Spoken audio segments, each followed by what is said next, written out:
Krishna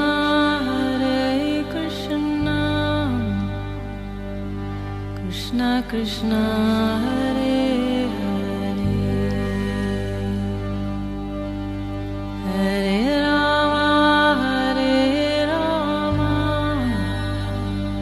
Rama Rama Hare Hare।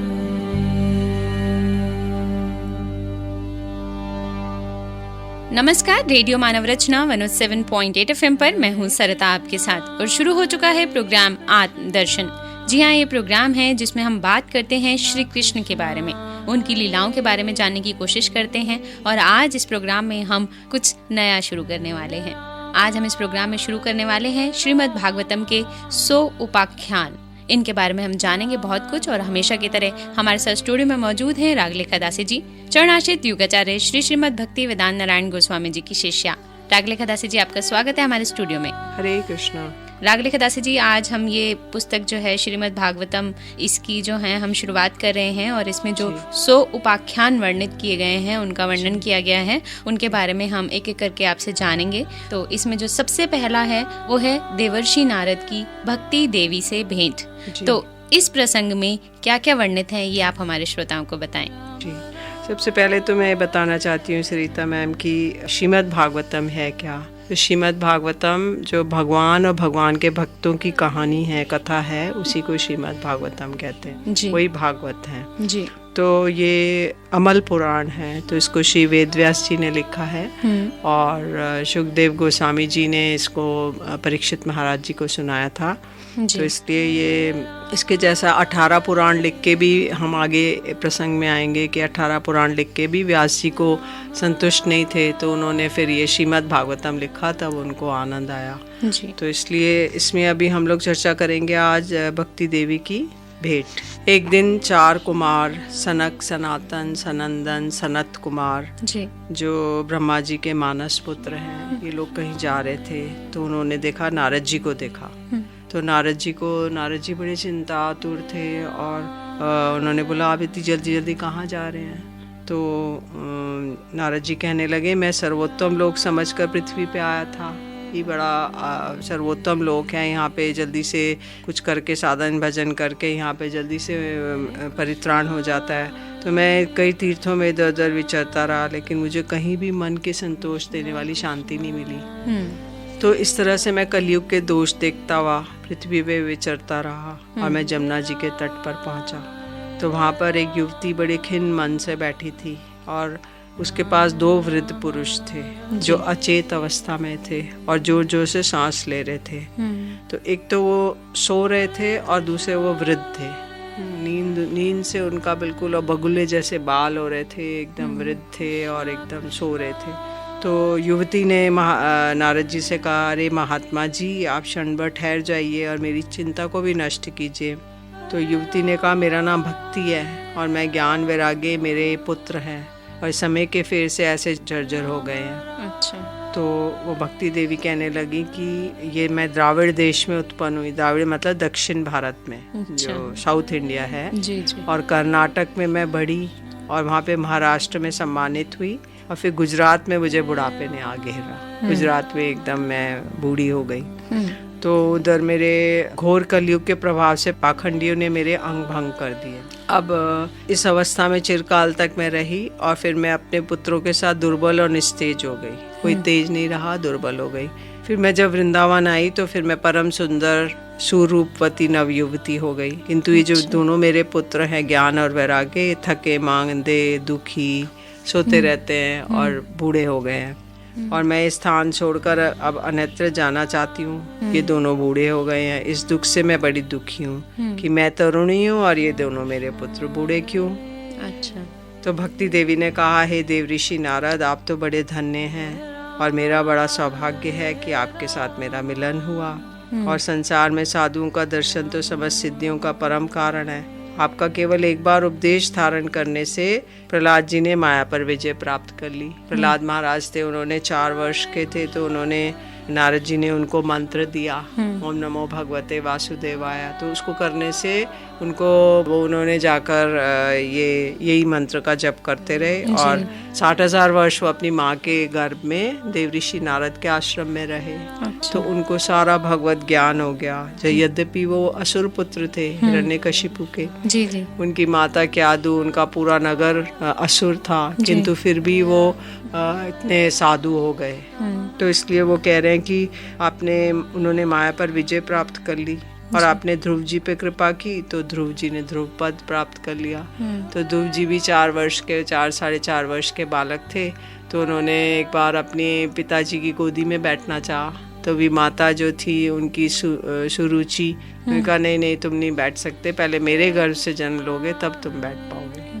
तब फिर वो बालक को बड़ी चुभ गई बात, वो रोने लगे अपनी माँ के पास जाके। तो बोले कि माँ मुझे पिताजी का ये कैसे मिलेगी? तो बोले कि तुम जाके भगवान की तपस्या करो। तो बोले भगवान कहाँ रहते हैं? बोले वो वहाँ पे वन में रहते हैं। अच्छा। तो बस वो निकल पड़े और रास्ते में नारद जी मिले। नारद जी ने कहा कि भाई बालक तुम तो बहुत छोटे हो, अभी तुम कैसे रहोगे वन में, इतना हिंसक प्राणी हैं, सब कुछ है, तुम नहीं रह पाओगे, तो तुम लौट जाओ, तुम राजपुत्र हो। तो बोले कि नहीं मैं तो बस भगवान की तपस्या करूँगा, मुझे तो ये पिताजी का राज्य का वो करना है। तब फिर नारद जी ने उन्हें मंत्र दिया, ओम नमो भगवते वासुदेवाय। उस मंत्र को जपते जपते उन्होंने 6 महीने में ही भगवान के उनको दर्शन हो गए, साक्षात्कार हो गया। तो इसलिए भक्ति देवी कह रही है, देवऋषि नारद आप तो जिसको कृपा कर देते हैं तो उसका तो कल्याण हो जाता है। तो भक्ति देवी की ये सब बातें सुनकर उन्होंने कहा कि नारद जी को बहुत करुणा आ गई और उन्होंने उनको जो ज्ञान वैराग्य थे, जो सोए जा रहे थे, बूढ़े थे, तो उन्होंने उनको हिलाया डुलाया कि ज्ञान वैराग्य उठो उठो, और उनके कान के पास मुंह लगाकर जोर से कहा, ओ ज्ञान जल्दी जागो, ओ वैराग्य जल्दी जागो। फिर उन्होंने उनके वेद ध्वनि करी, वेदों का उच्चारण किया, फिर वेदांत घोष किया, वेदांतों का वो बोले, फिर उसके बाद गीता पाठ किया। किंतु वो जैसे तैसे जोर लगा के इधर उधर हिलते डुलते थे, लेकिन फिर वो जमाई लेते थे, आलस्य आता था और वो आंखें भी नहीं खोल पाए, और वो एकदम उनके बाल बगुलों जैसे सफ़ेद हो गए थे और उनके वो बिल्कुल सूखे काठ के जैसे हो गए थे, कोई उनका शरीर पे मांस नहीं था, लकड़ी के जैसे हो गए थे, निस्तेज कठोर, और इतनी नींद आती थी और वो उनकी वृद्धावस्था थी। तो अब नारद जी को बहुत चिंता हो गई। नारद जी सोचने लगे मुझे क्या करना चाहिए, इनकी ये नींद और इनकी वृद्धावस्था कैसे दूर हो जी।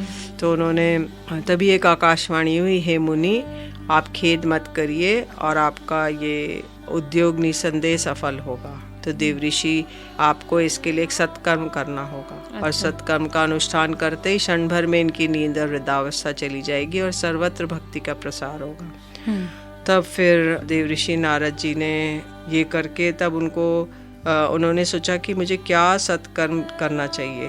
तो सब त्रिलोकी में एकदम आश्चर्यजनक हाहाकार मच गया। सब लोग कहने लगे कि भाई जब वेद ध्वनि से नहीं उठे, वेदांत घोष से नहीं उठे, गीता पाठ से भी नहीं उठे, तो इनको कैसे जगाया जा सकता है, कोई और उपाय नहीं है। तो नारद जी बहुत चिंता करने लगे। तब वो बद्री वन में आए।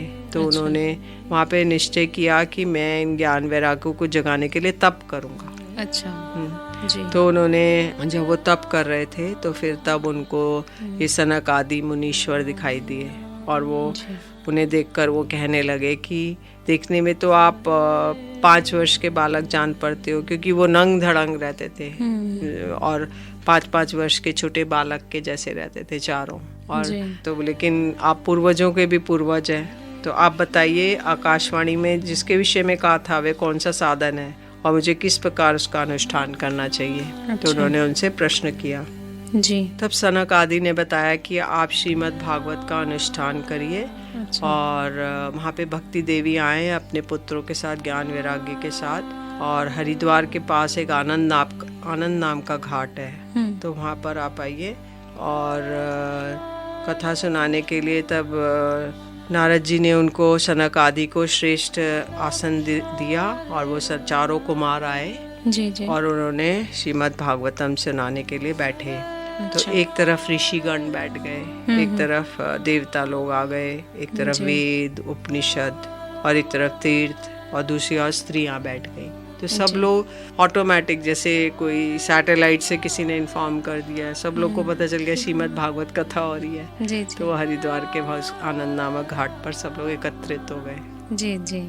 तो नारद जी जो हैं वो ज्ञान और वैराग्य को ऊर्जावान करने के लिए, उनको जगाने के लिए जो हैं ये तप कर रहे हैं। और सभी ऋषि मुनि, सब वेद पुराण जो हैं, स्त्रियां जो हैं, वो देवियां सब वहाँ आ गई हैं, क्योंकि श्रीमद् भागवतम का जो है ऋषि जी जो है वो तप करने वाले हैं, वो करने वाले हैं उनको जगाने के लिए सिर्फ ज्ञान और वैराग्य को। तो देखते हैं देवर्षि नारद जी की जो ये तपस्या है वो कैसे पूर्ण होती है और ज्ञान और वैराग्य में किस तरह से ऊर्जा आती है, ये हम जानेंगे एक छोटे से ब्रेक के बाद। सुनते हैं एक प्यारा सा भजन, फिर लौट कर आते हैं। आप जुड़े रहिए रेडियो मानव रचना 107.8 FM के साथ, प्रोग्राम आत्मदर्शन में। Feel good, feel live.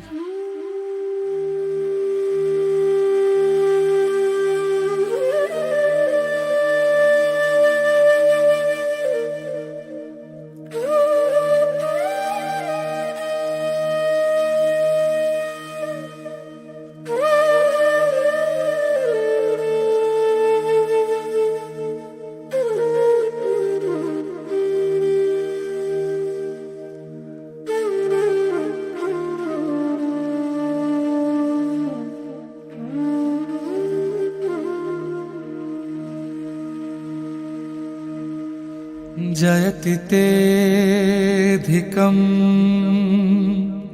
जन्मना व्रजः श्रयत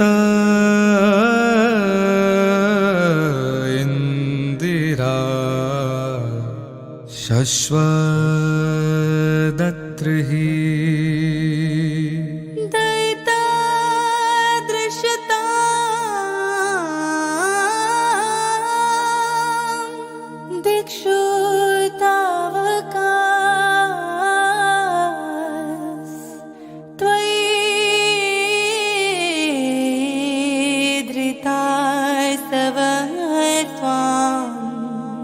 विचिन्वते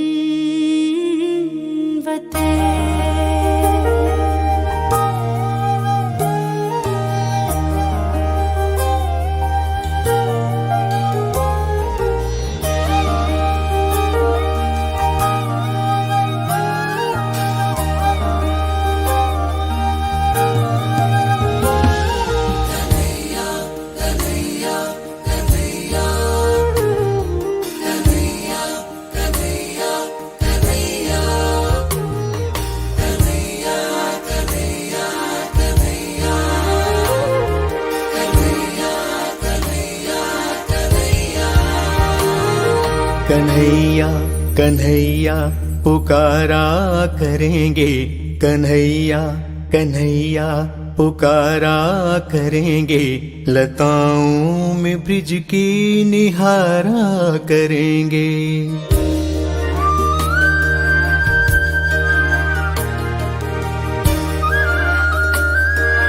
ओ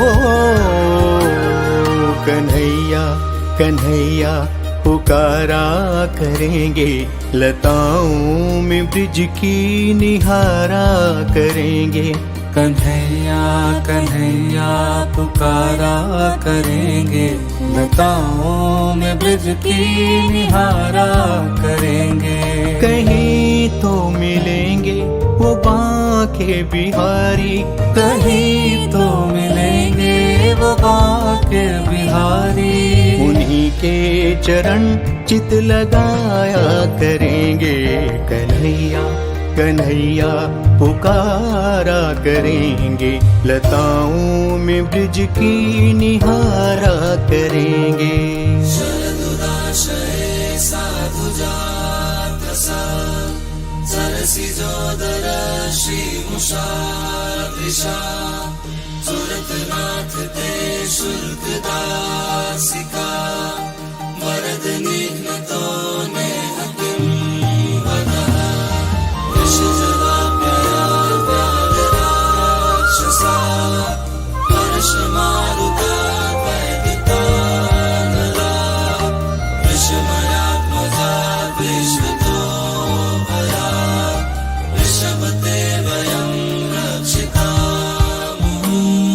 बनाकर हृदय में हम प्रेम मंदिर,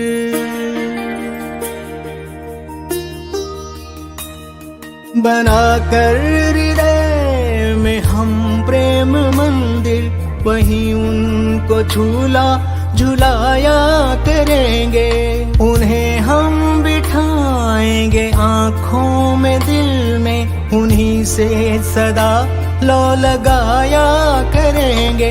कहीं तो मिलेंगे वो बांके बिहारी, कहीं तो मिलेंगे वो बांके बिहारी।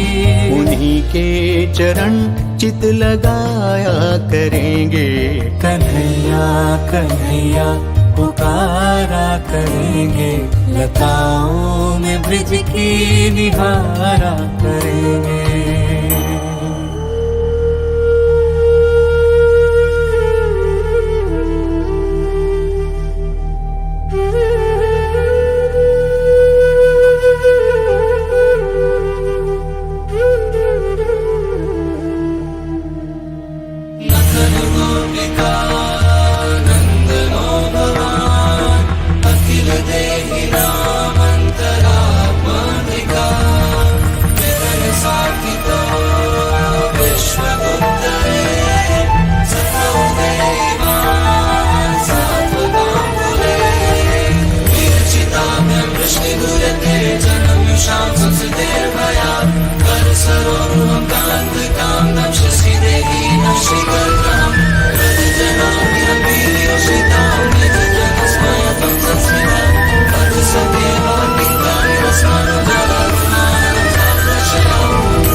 जो रूठेंगे हमसे वो बांके बिहारी, चरण पड़ उन्हें हम मनाया करेंगे।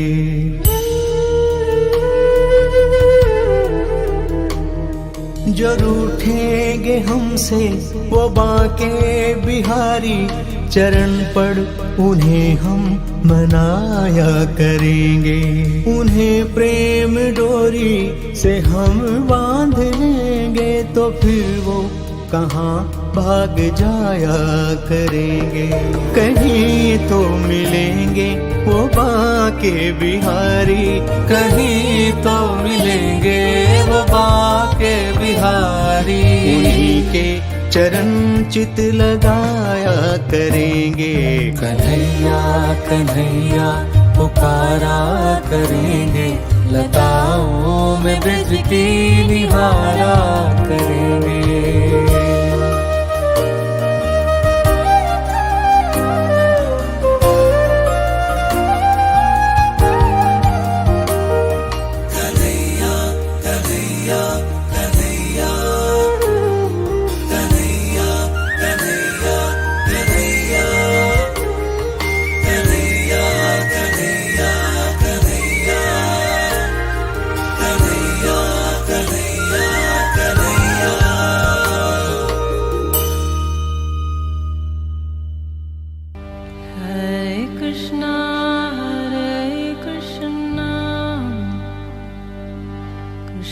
Krishna Hare Hare,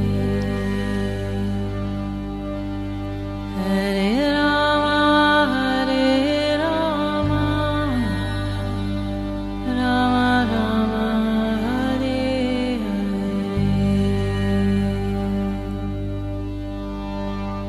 स्वागत है आप सभी का एक बार फिर रेडियो मानव रचना 107.8 FM पर। मैं हूं सरिता आपके साथ। प्रोग्राम चल रहा है आत्मदर्शन और जान रहे हैं रागले कदासी जी से श्रीमद् भागवतम के 100 उपाख्यानों के बारे में।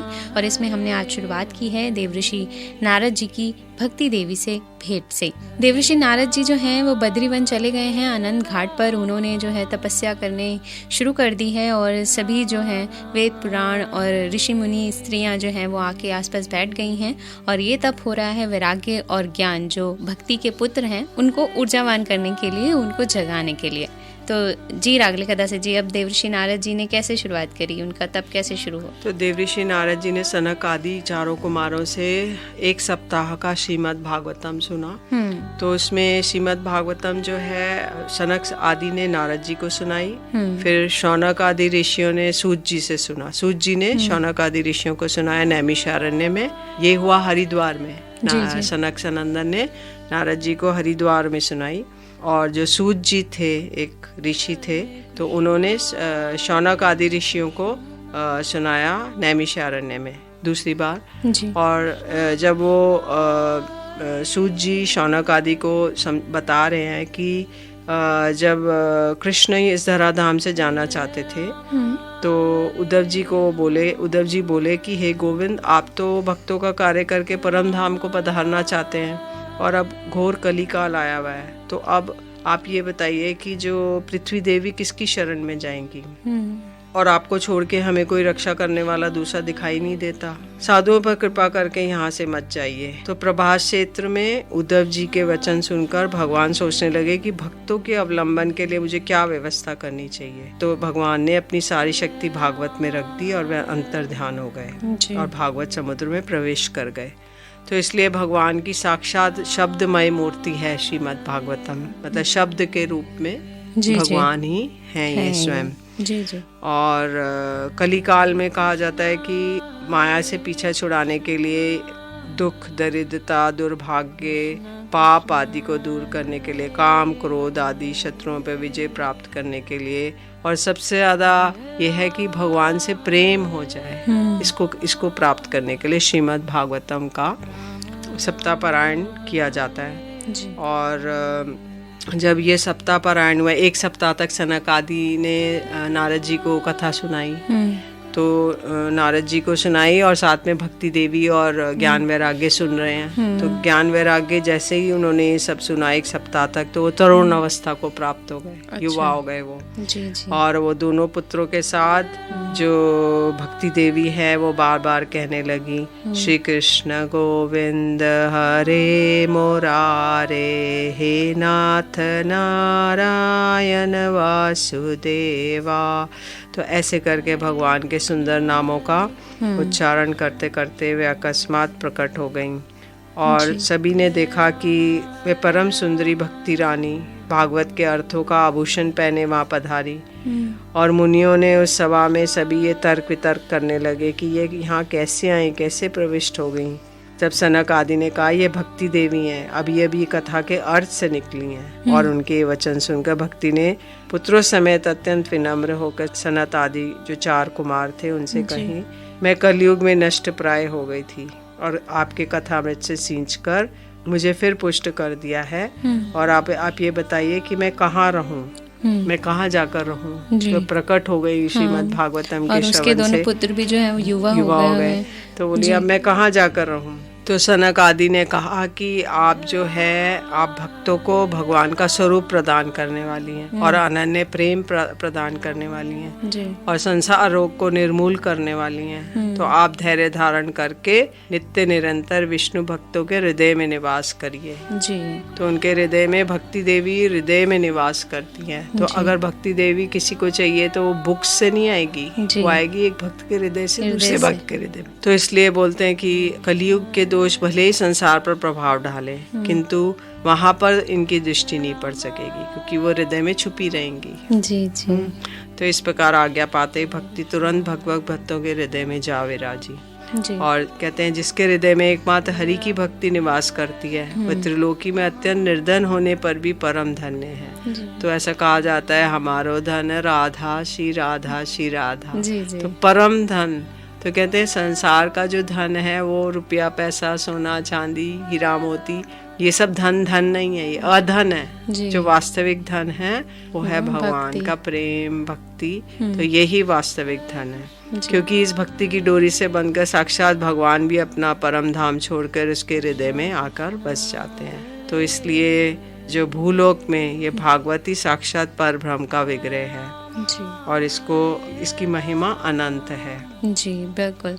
श्रीमद् भागवतम की जो महिमा है वो अनंत है। ये तो हम सभी जानते हैं कि हरि का जो नाम है वो जब सबके हृदय में जब बस जाता है तो वो जो है वो कभी नहीं निकलना चाहिए और हमेशा हमें भगवान को याद रखना चाहिए। और इस पुस्तक में जो 100 उपाख्यान दिए गए हैं श्रीमद् भागवतम में, इनका व्याख्यान जो है हम रागलेखा दासी जी से जान रहे हैं। और अभी हमने जाना देवर्षि नारद जी की किस तरह से भक्ति देवी से भेंट हुई, उनके पुत्रों से भेंट हुई जो बूढ़े हो गए थे, और उन्होंने किस तरह से तप किया, श्रीमद् भागवतम का पाठ किया। और जो सनक आदि 4 कुमार थे उन्होंने नारद जी देवी भक्ति को और वैराग्य को, ज्ञान को भागवतम सुनाई, जिससे वो 1 सप्ताह में ही दोनों जो हैं ज्ञान और वैराग्य युवा हो गए। और जब भक्ति देवी ने पूछा देवर्षि नारद जी से, जी अब मैं प्रकट हो गई हूँ और मेरे दोनों पुत्र भी युवा हो गए हैं, तो अब मैं कहाँ विराजूं? तो उन्होंने कहा कि आप विष्णु भक्तों के हृदय में विराजें।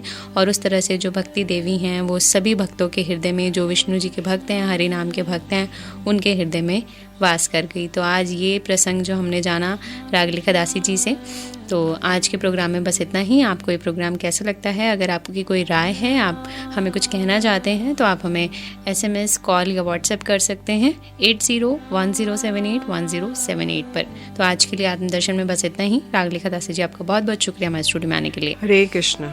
अगले एपिसोड में श्रीमद् भागवतम के इन उपाख्यानों में आगे भी जानेंगे बहुत कुछ, लेकिन अभी के लिए मुझे दीजिए इजाजत और सुनते रहिए रेडियो मानव रचना 107.8 FM पर आने वाले और भी प्रोग्राम्स को। Feel good, feel live.